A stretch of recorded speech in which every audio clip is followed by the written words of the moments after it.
Alhamdulillah wassalatu wassalamu ala Rasulillah Muhammad bin Abdullah wa ala alihi wa sahbihi wa mawala amma ba'du.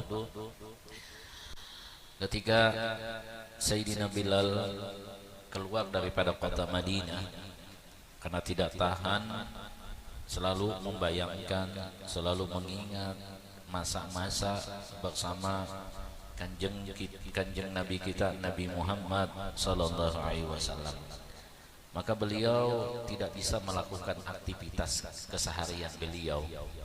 Artinya setiap detik, setiap saat beliau selalu mengingat, ya, apa namanya, mau makan, mau tidur, itu nyanyiannya ya. Nah, jadi pokoknya semuanya ingat semuanya, nggak bisa ngapa-ngapain, ya kan? Kalau sudah orang ingat, orang sudah itu dia terbayang, apalagi bahasanya itu kaganangan, kasmaran, dandaman, apalagi trisno, karindangan dan macam-macam namanya itu sudah susah kita melakukan apapun, ya. Mau tidur balik kanan susah, balik kiri susah, ngadap atas susah, ya, tiarap juga susah, semuanya susah, mau makan juga susah. Nah, inilah yang terjadi di keadaan hatinya Sayyidina Bilal bin Rabah, ya. Sayyidina Bilal bin Rabah ini adalah orang yang dari daerah pelosok, dari tempat yang mana tidak dikenal, kemudian dari orang yang biasa menjadi orang yang luar biasa. Dengan sebab apa? Dengan sebab menjadi Bilalnya, menjadi muadzinnya dari Nabi kita Nabi Muhammad sallallahu alaihi wasallam. Suara beliau tidak sebagus suaranya Kang Qasim atau Kang Takwim atau Mas Nabawi atau Mas Gipah, tidak sebagus itu. Beliau ini punya suara apa namanya, syaitan. Beliau ini punya suara yang lantang. Allahu Akbar, Allahu Akbar. Kalau beliau azan itu di menara, tidak pakai pengeras suara. Beliau naik ke atas, kemudian suara beliau itu ketika azan itu berkumandang dan didengar oleh orang-orang yang ada di kota Mekah, yang di kota Madinah. Coba. Menjadi mulia, menjadi orang mulia karena beliau itu terhubung dengan Nabi kita Nabi Muhammad sallallahu alaihi wasallam. Maka ketika suasana begitu, Sayyidina Bilal nggak tahan, jalan satu-satunya keluar daripada kota Madinah. Kenapa? Karena kalau melihat akan jalan yang dilewati Nabi, nangis. Melihat masjid yang disolati Nabi, nangis. Azan begitu juga azan, nangis. Kenapa? Karena mengenang akan Nabi kita Nabi Muhammad sallallahu alaihi wasallam.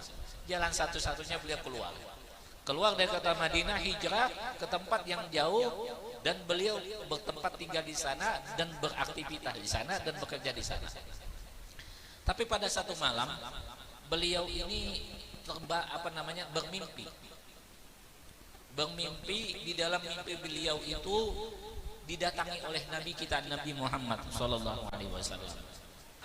Apa di dalam mimpi beliau itu? Beliau di hadapan Nabi mengucapkan kalimat, "Ya Bilal, ma hadzal jafa." Wahai Bilal, apa ini kerenggangan? Wahai Bilal, apa ini kerenggangan? Artinya jarak yang memisahkan antara Madinah dengan tempat yang ditinggali Sayyidina Bilal itu jauh, dan Sayyidina Bilal tidak pernah ke kota Madinah untuk berziarah, untuk bertemu atau untuk mengenang akan apa yang ada di kota Madinah. Sehingga Nabi pun mengucap akan kalimat mahadal jafa, ya. Kayak kita ini lama nggak ketemu guru, kata gurunya, kamu nggak rindu ya sama saya, ya. Misalnya Mas Awad Setiawan lama nggak ke Al-Banjari, langsung gurunya itu langsung ngatakan, kamu nggak rindu ya sama saya, ya kan. Nah gitu, ucapan itu yang langsung menusuk hatinya Sayyidina Bilal, langsung terbangun, dan seketika itu pun membangunkan istri beliau dan langsung mengatakan, ya istriku yang tersayang, izinkan aku untuk ke kota Madinah, karena pada saat tadi aku bermimpi melihat Nabi dan Nabi pun mengatakan, apa ini kerenggangan. Maka Sayyidina Bilal pun langsung berkemas, langsung beliau keluar daripada rumah beliau, langsung berjalan ke kota Madinah. Coba ya, sampai di kota Madinah pun ketemu dengan sahabat-sahabat yang lain dan ketemu dengan cucu daripada Nabi kita, Nabi Muhammad sallallahu alaihi wasallam, yaitu Sayyidina Hasan dan Sayyidina Husain. Pada waktu itu sudah masuk azan. Semua sahabat meminta kepada Sayyidina Bilal, ya Bilal, azan, azan.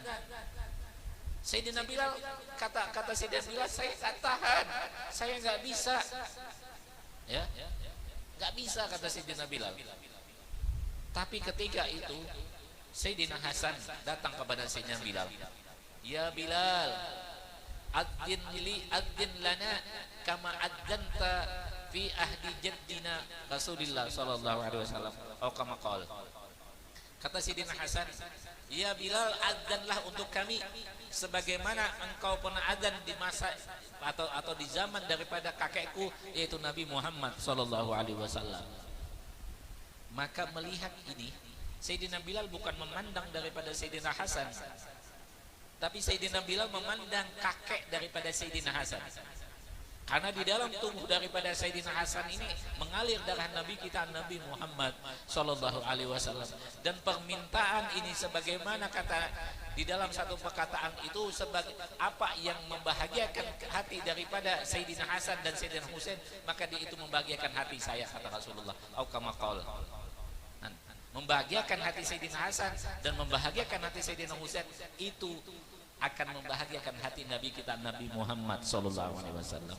Maka Sayyidina Bilal pun tidak bisa menolak, tidak bisa menolak. Maka dengan berat hati, dalam berat hati ini, beliau ini bukan karena tidak mau, tapi karena beliau tidak bisa menahan perasaan karena kesedihan beliau. Maka pada saat itu pun beliau naik ke atas menara, kemudian azan, Allahu Akbar, Allahu Akbar. Maka kota Madinah, penduduknya semua pada saat itu menangis, langsung mengatakan, ahayun Nabi, apakah Nabi itu hidup lagi? Ahayun Nabi, apakah Nabi itu hidup lagi? Semua sahabat yang ada di kota Madinah, semua orang yang berada di kota Madinah mengatakan itu, apakah hidup lagi Nabi? Maka semua orang yang ada di kota Madinah itu menangis. Dan di dalam riwayat itu bahwa tidak ada tangisan yang membasahi bumi Madinah itu kecuali pada wafatnya Rasulullah dan waktu Sayyidina Bilal adzan pada saat itu. Ya.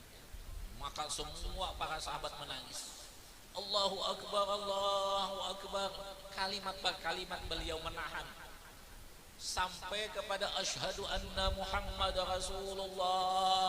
Ketika itu langsung Sayyidina Bilal tidak tahan, langsung beliau stop akan adzan, beliau langsung pingsan. Ketidaktahanan perasaan beliau. Coba Nabi kita, Nabi Muhammad sallallahu alaihi wasallam, rindunya kepada kita, sehingga kata Nabi itu, manzarani ka'annama zarani hayyan. Barang siapa yang menziarahi aku pada waktu meninggal, waktu aku di dalam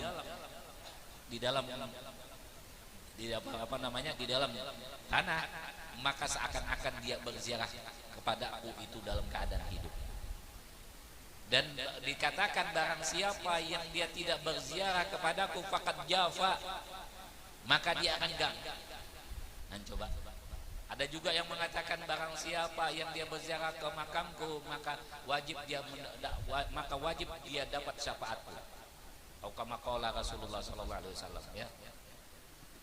Nah, itu semuanya itu kerinduannya Rasulullah, kerinduan Nabi kita kepada kita sebagai umatnya. Maka inilah harapan kita. Mudah-mudahan kita yang hadir pada saat ini, sebagaimana Rasulullah rindu kepada kita untuk ketemu dengan Rasulullah di kota Madinah, maka kita pun akan ditanamkan kerinduan kita kepada Rasulullah. Dan mudah-mudahan semua yang hadir pada saat ini bisa dimudahkan untuk bisa berziarah ke makam Nabi kita, Nabi Muhammad sallallahu alaihi wasallam. Mudah-mudahan Allah berikan kemudahan, Allah berikan kemudahan. Apapun itu aktivitas apapun itu, pekerjaan apa itu, semuanya amal itu, semuanya mudah-mudahan Allah berikan kemudahan untuk berziarah ke makam Nabi Muhammad sallallahu alaihi wasallam. Ya, Masya Allah ya, mudah-mudahan ya, mudah-mudahan kita yakin dan juga saya berkeyakinan insya Allah saya akan ngajak semua keluarga saya nanti untuk berziarah ke makam Nabi Muhammad sallallahu alaihi wasallam ya, mudah-mudahan ya. Kita selalu memohon Allahumma yassir lana ziarah Makkah wal Madinah wal Hadramaut bi barakati nabika Muhammadin sallallahu alaihi wasallam. Ya Allah, mudahkanlah kami untuk berziarah ke kota Madinah dan ke kota Makkah dan ke kota Hadramaut dengan berkat Nabi-Mu Nabi Muhammad sallallahu alaihi wasallam. Itu doa yang kita selalu panjatkan, selalu kita harapkan dikabulkan dan diijabah oleh Allah Subhanahu wa taala. Kalau sudah Allah mudahkan, apapun tidak akan namanya mustahil. Kalau Allah mudahkan, semua akan mudah. Ya, saya mustahil, saya cuma jualan pisang, tetap akan Allah mudahkan. Bahkan orang yang jualan pisang aja berkali-kali dia umrah, enggak? Bahkan yang jualan apapun itu berkali-kali. Ada yang jualan apa namanya, jualan bawang, jualan sayur, jualan lombok, tapi berkali-kali dia ya umrah. Kayak Bapak Ahmad Ramadan, insya Allah beliau ya, atau nanti mungkin tahun ini Bapak Awan Setiawan ya, mudah-mudahan amin ya, jualan bawang, dia punya sudah toko ya, usaha sendiri. Nah ini yang mana yang Allah memberikan kemudahannya. Nah oleh sebab itulah kita itu ada satu cerita, dia itu memasang di rumahnya itu foto kota Madinah dan memoto foto daripada Kubah Madinah dan foto Ka'bah, dipandangi setiap hari, sehingga timbul kerinduan, sehingga dengan kerinduan itu dia selalu berdoa sampai dia menangis, ya Allah jangan matikan saya kecuali saya bisa berziarah ke kota Mekah dan ke kota Madinah. Menangis dia. Apa yang terjadi? Allah mudahkan. Kenapa? Dengan dia melihat dan dia ditanamkan kerinduan itu ya, ditanamkan kerinduan itu. Kalau saya rindu, saya nonton TV ya, saya buka channel Arab Saudi, saya buka di situ ada orang rindu saya. Kalau enggak saya enggak nonton TV, saya pandang kiswah yang ada di dinding itu saya pandang, ada di situ kiswahnya Ka'bah dan ada kiswah makam Nabi Muhammad sallallahu alaihi wasallam. Saya berdoa, ya Allah, dengan saya memandang akan kiswah ini, ya Allah, sebagaimana saya tidak bisa melihat Ka'bah yang ada di kota Mekah, saya rindu dengan Ka'bah kota, saya cuma bisa melihat kiswah yang pernah menutupi akan Ka'bah itu, ya Allah, di sini saja, ya Allah.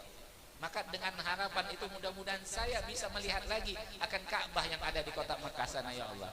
Itu doa saya. Begitu juga dengan saya melihat kiswah makam Nabi Muhammad SAW. Ya Allah, bagaimana saya melihat kiswah yang ada di dinding ini, ya Allah, yang pernah menutupi akan makam Rasulullah, ya Allah. Maka mudahkan saya, keluarga saya untuk bisa menunaikan dan berziarah ke makam Nabi Muhammad SAW. Itu ya. Nah, oleh sebab itulah penting sekali kita pasang, bukan kita mentuhankan akan foto-foto itu, tidak, tapi akan menanamkan rasa rindu kita kepada apa yang kita pandang itu. Daripada kita pajang akan foto-foto artis, baik kita pajang akan foto-foto para wali-wali. Dan foto-foto para wali itu ada rohnya.